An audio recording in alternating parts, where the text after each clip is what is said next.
Now, what could possibly go wrong here?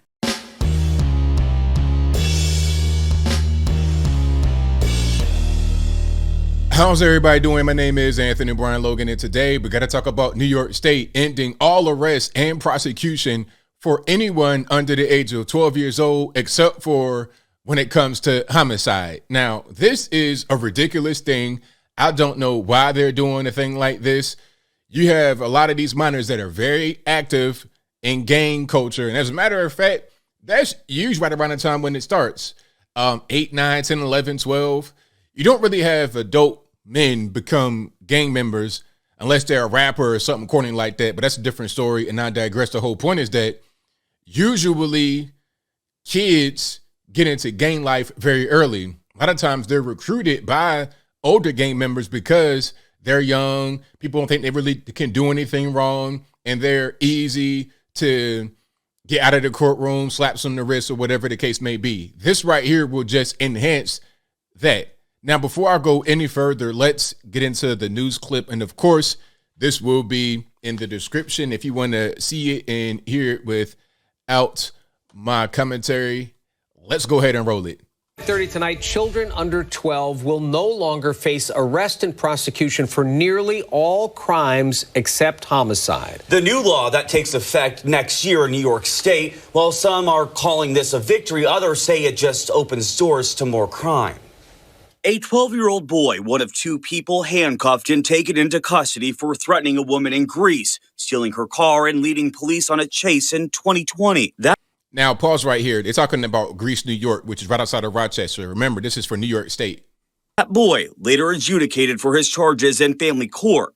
Now, if he was 11 and this was 2023, he'd be free and without charges. A law signed by Governor Kathy Hochul earlier this year will now allow children under the age of 12 to no longer face arrest and prosecution for most crimes. Instead, local social services departments will set up what's known as a differential response program with the child. Co-sponsor of the bill, Senator Jeremy Cooney, was not available for an interview but provided a statement. It reads in part, "This isn't about removing consequences for bad behavior. It's about age-appropriate responses designed to support children in need of help." Former Gates Police Chief Jim Van Bretero is running against Senator Cooney for the 56th District State Senate seat. He says though crimes aren't committed by many kids under 12, the ones that do should be held accountable. Over my 37-year career, I have personally witnessed in my jurisdiction kids getting younger and younger committing violent acts. Yep. And according to the Legal Aid Society, about 800 children under the age of 12 were arrested in 2019. Yeah, so this is going to just increase that because now they know they're not going to get arrested, let alone prosecuted for anything except for if they kill somebody. And that right there, that provision right there, except for if they go and just, end somebody's life, that provision right there lets you know that you could be a violent and dangerous offender at 10, 11, 12 years old. This has been proven over and over again. Do you know that in Virginia, you can be tried as an adult at the age of 14? As an adult, you can go to the adult penitentiary at the age of 14 because that age is a lot of the times where the most violent criminals come from. These young, brainless boys out here just doing whatever. So, this is ridiculous. But I think this is a liberal effort, maybe gain more votes, maybe to appeal. Maybe that's something they're doing for the black community, right? Or they saying, a lot of your young boys are getting locked up. We'll do this for you. Meanwhile, these same young boys are going to come terrorize the community at the behest of the older gangbangers that has been gangbangers since they've been about 10, 11, 12 years old. It's a vicious cycle. It's ridiculous. I don't understand what the purpose of this is, talking about age-appropriate responses. Now, I understand if you have a non-violent offender, maybe somebody went into a corner store, stole a candy bar or something like that, but we're not talking about that. That crime probably wouldn't get prosecuted if you're an adult. Okay, I doubt in a place like New York, California, anywhere like that you're going to get arrested and charged with a crime for petty theft like that. And as a matter of fact, we know that's not happening right now in California. If you steal anything below $1,000 in Cali, it's not even a crime, pretty much.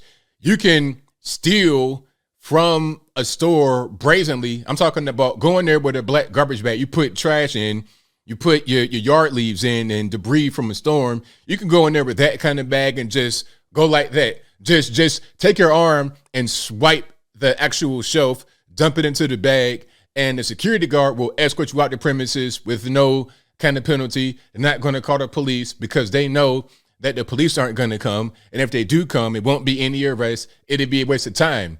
So if that's happening right now in California with adults, it will most certainly apply to kids.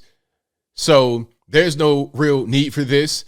I think it's just a way to try and gain more favor from the left, to try and ward off anybody, to try and get some middle people that think this is a good idea, that think this is an altruistic measure, people that don't know any better. Some of your normies walking around that have no idea about crime and how it happens and how young some of these boys are committing very violent and dangerous acts. I'm going to say this and I'm going to close.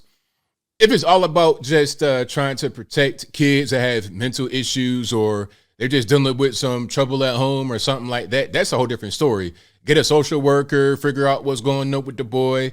But when you have these kids carrying firearms to the school, carrying other kind of weapons, knives, sticks, batons, whatever they want, beating up on adults, robbing adults, gunpoint on the train and things of that nature in New York City, okay, stabbing up people. These kids are dangerous and they need to be prosecuted. So when you remove that the prosecution or arrest for anything, because anything means anything. So if you almost kill somebody with a weapon, a knife, a gun, or whatever, now how about this? How about if you got a 10-year-old walking around with an illegal pistol that got a body on it, okay? The pistol somehow winds up in a storm drain somewhere, and you're able to match the pistol to a 10-year-old, and that pistol has two bodies on it, but you can't necessarily say that the person did it. Does the kid go free? Oh, we don't have any evidence that this boy used a gun to kill some people or to shoot some people. So although the gun is illegal, this man then shot 2 or 3 people with it, probably, potentially. Not man, excuse me, child, quote unquote, as they say it. You have all these evidences of violent acts committed by a young person, and you're going to let him go? It doesn't make any sense to me. But I think I'll leave that right there for now. And what say you? How do you feel about this new law signed by Kathy Hochul into law that are going to effect in 2023? This is kind of an older story. I saw that they were talking about this on January 1st of this year, 2022. And then that video I just showed you was from October, but it's going to go into effect like tomorrow, because today is New Year's Eve, December 31st, 2022. So it'll go into effect tomorrow, January 1st, 2023. How do you feel about that? Will it make a community any safer? Will it make it less safe? Do you think this is an appropriate measure to make to protect children? Or is it going to actually endanger more children? Because a lot of these young boys out here, maybe even young girls as well, they are attacking people that are like in their peer group, in their immediate circumference. How is this really going to help anybody? Or will it help anybody? Whatever your thoughts are, let me know in the comments below. You guys know where I'm at. This is ridiculous. This is part of the whole soft on crime policy that is damaging the nation, that is swept our nation like a plague. It's making us less safe. Homicide rate going up, all kind of property crime going up. It's not safe in a lot of major cities in America, and also certain regular parts, not even big cities, just other smaller parts of the United States. It's not safe. And you can point to legislation like this as part of the reason, at least, why it's not safe. If you were to ask me, hey man, what you gonna do about all the crime happening right now in our country? How would you go about solving it? What would be your steps to fix it? I would say get tough on crime.